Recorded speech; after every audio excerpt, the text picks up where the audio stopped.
Welcome back. Now, government intends to spend 58.1 billion cedis, an equivalent of 28% of GDP, on resources for 2017. In his first budget and economic presentation to Parliament, Minister of Finance Ken Ofori-Atta says government has shifted its focus of economic management from taxation to production in order to restore and sustain macroeconomic stability. For the President's courage and confidence to elevate me to this very weighty and high office of Finance Minister of the Republic of Ghana.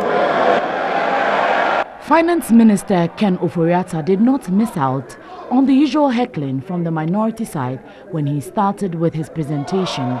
Key areas that attracted a lot of boos and cheers were the famous nuisance tax cuts that saw the abolishment of about 8 taxes, including the abolishment of duty on importation of spare parts. This budget abolished the 1% special import levy.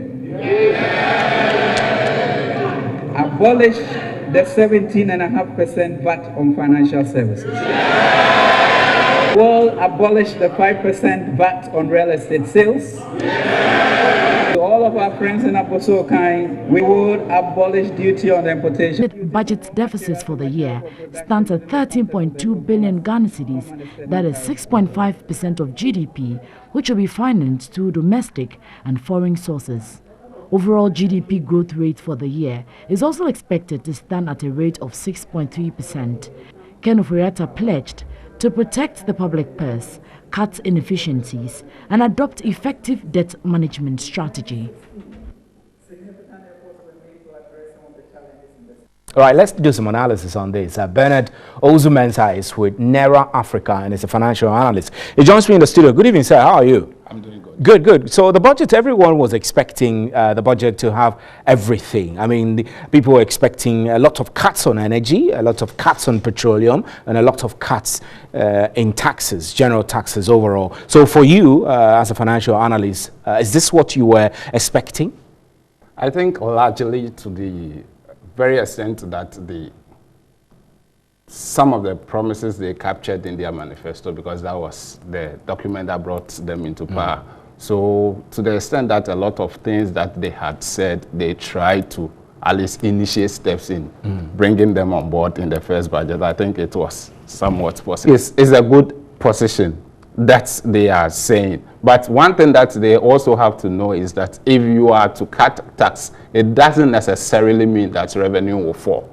Revenue is a product of tax and quantity. So if you are cutting tax and quantity increases, there would be, let's say, a makeup for the shortfall that the prices that have been affected. So it is not just automatic. That's why I wanted the finance minister to tell us that if we are to cut it, these are the things that we hope will come on board to augment or to offset the tax cut that we have done. But if you just don't give that raw figures, you leave room for a lot of people to do a lot of analysis. So right it means you've supported the cuts. That's positive. You've also said that there was one negative you mentioned. One negative you mentioned about the lack of crunchy figures to deal with. What other positives are in this presentation, and what other negatives do you also pick up? One positive thing that I picked from the budget is that the finance minister made us aware that they want to link the school feeding with agric. I think it's a very laudable policy. If we want to promote agriculture, we should be able to leverage on the purchasing power of government. So that is, we have school feeding, people are farming, buy food from these farmers, so that these farmers will get ready market. It boosts youth in agriculture, it boosts even the local farmers that they are engaged in agric, and it increases rural income, because we know that a lot of people in the rural areas are those engaged in agric, and agric is one of the least paid sectors. So on the agric note, let's quickly go back, and Finance Minister Ken Ofori-Atta says government this year will launch what the government calls Planting for Food and Jobs. The campaign, he says, is designed to encourage all citizens, both urban and rural, to take up farming as a full-time or part-time activity. It is intended to be structured along the lines of the erstwhile Operation Feed Yourself program in the 70s, the minister said. Mr. Speaker, the government recognizes agriculture as the main anchor of the country's economy. Unfortunately, we have witnessed a steady decline in the sector, and production levels have fallen consistently over the years. In the medium term, we intend to modernize the sector to improve productivity and achieve food security and profitability for our farmers. Mr. Speaker, in 2017, government will launch the Planting for Food and Jobs campaign. The campaign is designed to encourage all citizens, both urban and rural, to take up farming as a full part-time activity. It is intended to structure it along the lines of the SYL Operation Feed Yourself program in the 1970s. The campaign will involve the production of maize, rice, soybean, sorghum, and vegetables. Other crops will be adopted in subsequent years.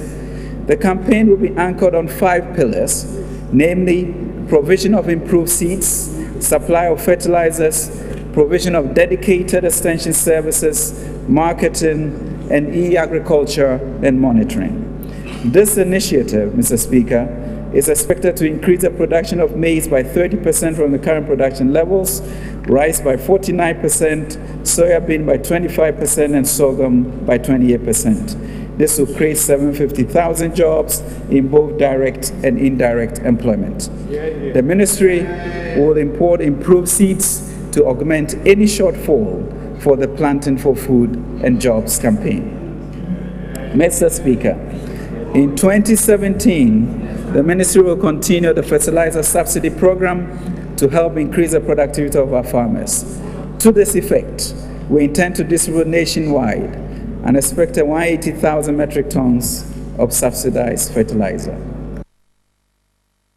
Right, Edward Kariwa is the General Secretary of the General Agricultural Workers Union, GAO. He's joining us on the telephone. Mr. Kariwa, good evening. And so the Finance Minister was categorical, Operation Feed Yourself. That's the kind of program we're going to mimic with the Planting for Food and Jobs program that the government has introduced. I need you to go back to what you remember of the Operation Feed Yourself era and tell me what were the challenges then, and whether you think that these challenges are likely to plague the new program government is introducing. Hello,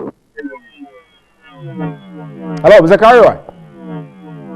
Right, I think Edward Kariwa is on the telephone lines, but he's not hearing us. But we will go back to him pretty shortly. And so I still have Bernard here. So Bernard, we were talking economics, and you were giving me some negatives and some positives. You've mentioned some more positives. But what are some of the other negatives? I give you for example that the scrapping of the import duties on spare parts.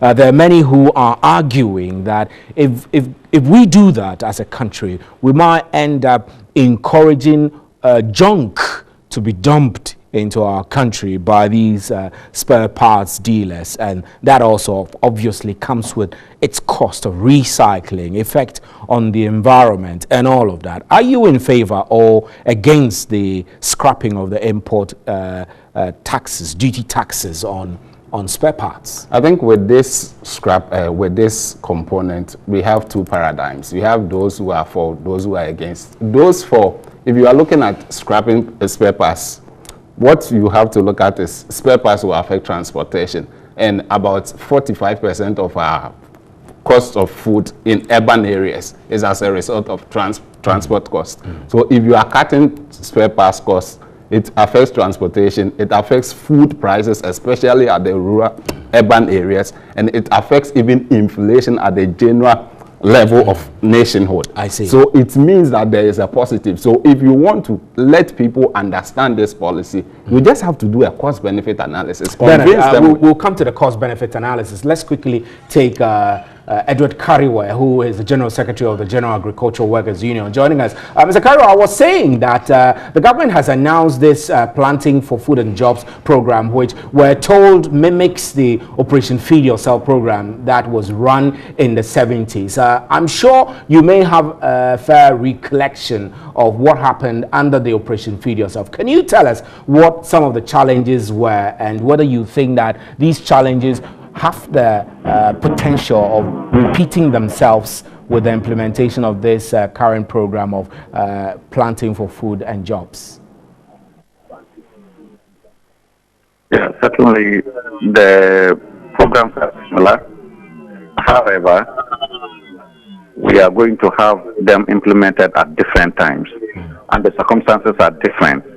At the time of the Operation Feed Yourself and then Operation Feed Your Industry, the economy was closed. You needed import license and quota to be able to import.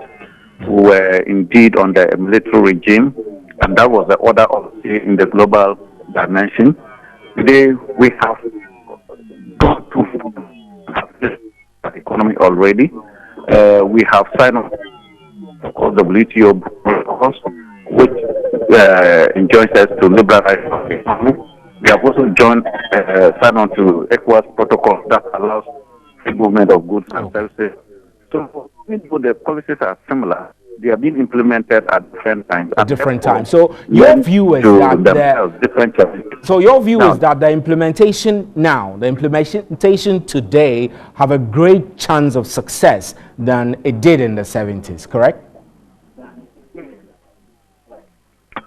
Not necessarily, because if you look at the success of the implementation, it's more difficult today than before, because we are, as the function is that there is a market which we need to fill, so we need to increase production. Now, but even though government have come to say that we are linking the school feeding program to the agriculture, which presupposes that the school feeding program will be lifting the food that will be produced. One can imagine that it may not be adequate. And again, I'm not too sure whether we have done. Right. I think, Mr. Karuwe, your line is a bit bad. I'm not sure where you are. If you could move to an open space or a window, we could hear and wrap up on our conversation. Can you hear me? Hello, Mr. Karuwe. Right, I think we have to wrap up our conversation with Mr. Karuwe. We apologize that the reception was a bit bad and cranky, and we didn't have good quality of communication from Mr. Karuwe. So, Bernard, so you have raised some positives with the spare parts removal of the import tax on spare parts. You think it will trickle down on the general economy and will make life a little bit easier? That is if we are to do the necessary things. That's institute standards.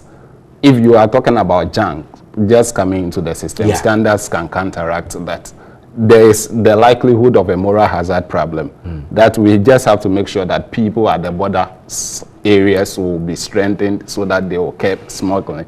Because if spare parts is reduced and prices in Ghana are not favorable compared to that of Cote d'Ivoire, then smuggling will start taking place. So we just have to institute measures, and then the net effect will be reduced.